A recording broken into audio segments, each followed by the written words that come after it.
बिस्मिल्लाहिर्रहमानिर्रहीम। आज की ये वीडियो बहुत इंपॉर्टेंट होने वाली है। उसकी वजह यह है कि आज इस वीडियो में बात करने वाले हैं जापान के मैक्स स्कॉलरशिप के बारे में। ये ना सिर्फ जापान का बल्कि दुनिया का one of the best fully funded scholarship है जो ऑफर किया जाता है बैचलर, मास्टर्स और पीएचडी के लिए। और इसमें आप बगैर आइल्स के अप्लाई कर सकते हैं।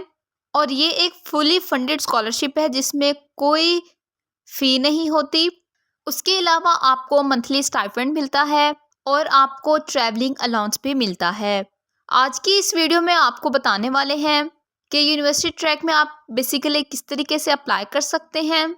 और इसमें अप्लाई करने के दो तरीके होते हैं, एक है एम्बेसडर ट्रैक और दूसरा है यूनिवर्सिटी ट्रैक। अब आने वाले महीनों में ओपन होगा यूनिवर्सिटी ट्रैक, यानी कि आप यूनिवर्सिटी ट्रैक के थ्रू अप्लाई कर सकते हैं, यानी कि आपने डायरेक्ट यूनिवर्सिटी में अप्लाई करना होता है। और आज की इसकी वीडियो में आपको तमाम डिटेल बताने वाले हैं मैक्स स्कॉलरशिप के हवाले से। मैक्स स्कॉलरशिप में अप्लाई करने का क्या एलिजिबिलिटी क्राइटेरिया है और कौन कौन से डॉक्यूमेंट्स चाहिए और स्कॉलरशिप के क्या क्या बेनिफिट्स होते हैं और इसके अलावा आपने किस तरह से अप्लाई करना है और इसकी क्या डेडलाइन होती है। तो इस तरीके से आपको A to Z तमाम डिटेल्स बताएंगे। और अभी तक अगर आप लोगों ने हमारा चैनल सब्सक्राइब नहीं किया तो इसको लाजमी सब्सक्राइब कर लें ताकि आने वाले दिनों में जितनी भी अपडेट्स हैं वो आपको टाइमली मिलती रहें। सबसे पहले बात कर लेते हैं एलिजिबिलिटी क्राइटेरिया की। तो एलिजिबिलिटी क्राइटेरिया वेरी कर सकता है यूनिवर्सिटी टू यूनिवर्सिटी। इसमें दो अदारे हैं, एक है स्कॉलरशिप वाली और दूसरी तरफ यूनिवर्सिटीज़ हैं। क्योंकि यूनिवर्सिटी ज़्यादा है तो हर यूनिवर्सिटी की अपनी अपनी रिक्वायरमेंट्स होती हैं, लेकिन आपको यहाँ पर जर्नल बता देते हैं कि जो एज की रिक्वायरमेंट है उसमें जो स्कॉलरशिप वाली बॉडी है उसके मुताबिक आपकी जो एज है वो बैचलर के लिए 25 ईयर से कम होनी चाहिए और मास्टर या पीएचडी के लिए आपकी जो एज है वो 35 से कम होनी चाहिए। और यूनिवर्सिटी की बात करते हैं तो इसमें वेरी कर सकती है। और यूनिवर्सिटी में ऐसा भी हो सकता है कि अगर आप अप्लाई कर रहे हैं बैचलर के लिए या मास्टर के लिए या पीएचडी के लिए तो लिखा हुआ होता है कि 18 से आपकी एज ज़्यादा होनी चाहिए, चाहे आप किसी भी प्रोग्राम में किसी भी बैचलर के लिए, मास्टर के लिए या पीएचडी के लिए अप्लाई कर रहे हैं। और बाज़ दफ़ा यूनिवर्सिटीज़ में लिखा हुआ होता है कि आपकी एज 25 से कम होनी चाहिए बैचलर के लिए। तो ये वाली चीज़ आपने देख लेनी है यूनिवर्सिटी की रिक्वायरमेंट के मुताबिक। और इसमें एजुकेशन की रिक्वायरमेंट भी होती है जैसे बाकी कंट्रीज़ में होता है, यानी कि अगर आप बैचलर के लिए अप्लाई कर रहे हैं तो आपकी एजुकेशन 12 ईयर्स होनी चाहिए। और अगर आप मास्टर के लिए अप्लाई कर रहे हैं तो आपकी एजुकेशन 16 ईयर होनी चाहिए। और अगर आप पीएचडी के लिए अप्लाई करना चाहते हैं तो आपकी जो एजुकेशन है वो 18 ईयर्स होनी चाहिए। ये है इसका एलिजिबिलिटी क्राइटेरिया। अब बात कर लेते हैं स्कॉलरशिप के बेनिफिट्स की। तो इसके बहुत ही अच्छे बेनिफिट हैं। इसमें कोई ट्यूशन फ़ी नहीं होती, यानी कि अगर आपका एडमिशन हो जाता है तो आपको कोई भी ट्यूशन फ़ी पे नहीं करनी पड़ेगी। और उसके अलावा आपको मिलता है मंथली स्टाइपेंड जो कि मास्टर और पीएचडी के लिए तकरीबन 143,000 येन्स से लेकर पर मंथ 145,000 येन तक होता है पर मंथ। ये मास्टर और पीएचडी का स्टाइपेंड होता है और थोड़ा बहुत वेरी कर सकता है।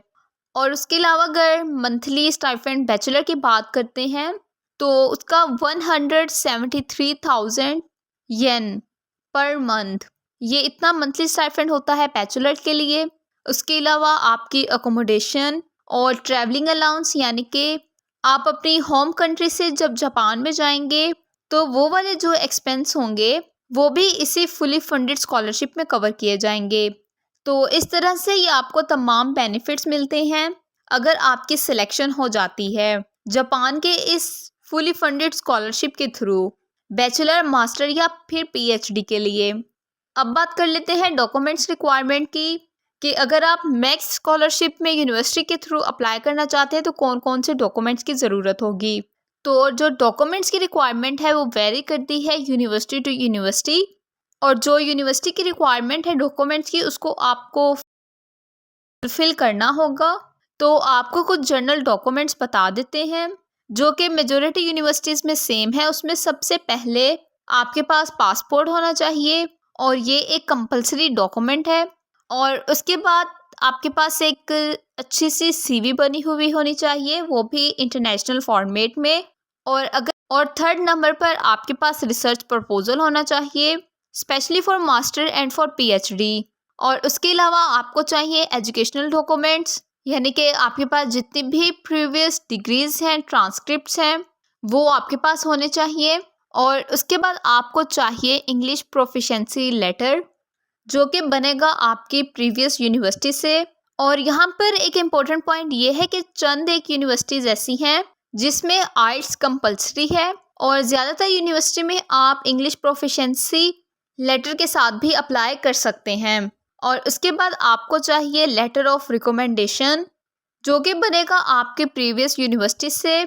जिन प्रोफेसर से आपने पढ़ा है, जिन टीचर से आपने पढ़ा है, आप उनसे बनवा सकते हैं।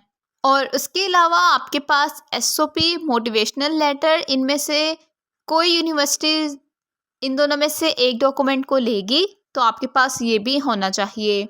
और कुछ और डॉक्यूमेंट्स भी हो सकते हैं। ये थे जनरल डॉक्यूमेंट्स, जो कि ज़्यादातर यूनिवर्सिटीज़ में चाहिए होते हैं। और बाकी जो डॉक्यूमेंट्स की रिक्वायरमेंट है वो वेरी कर सकती है यूनिवर्सिटी टू यूनिवर्सिटी। ये थे कुछ डॉक्यूमेंट्स अगर आप मैक्स स्कॉलरशिप में अप्लाई करना चाहते हैं। अब बात कर लेते हैं कि आपने कैसे अप्लाई करना है, जो कि बहुत इंपॉर्टेंट पॉइंट है और इसको आपने अच्छे से समझ लेना है। और मैक्स स्कॉलरशिप में अप्लाई करने के दो तरीके होते हैं, एक है एम्बेसी ट्रैक और दूसरा है यूनिवर्सिटी ट्रैक। एम्बेसी ट्रैक जो है ये नाम से ही जाहिर है कि आपने एम्बेसी के थ्रू करना है, और दूसरा है यूनिवर्सिटी ट्रैक, इसमें भी आपको नाम से जाहिर हो रहा होगा कि यूनिवर्सिटी के थ्रू करना है। और बात कर लेते हैं एम्बेसी ट्रैक के ज़रिए, तो इसकी डेडलाइन गुजर चुकी है। मास्टर और पीएचडी के लिए थी मई में और बैचलर के लिए थी 6 जून, और ये डेडलाइन गुजर चुकी है। और अभी आप यूनिवर्सिटी ट्रैक के लिए अप्लाई कर सकते हैं।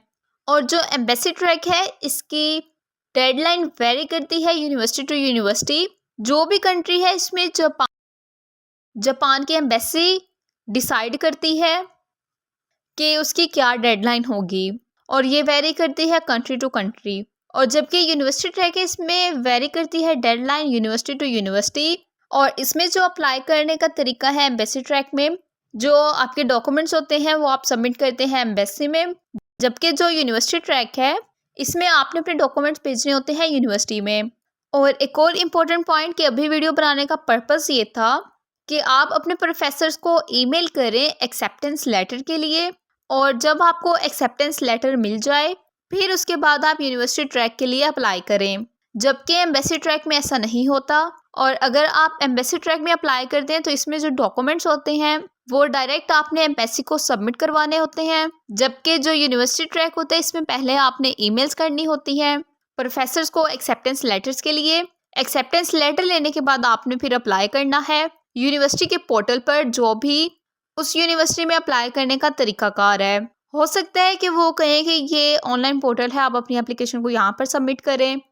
फिर ऐसा भी हो सकता है कि यूनिवर्सिटी कहे कि अपने डॉक्यूमेंट्स को वाया कोरियर हमारे पास भेज दें।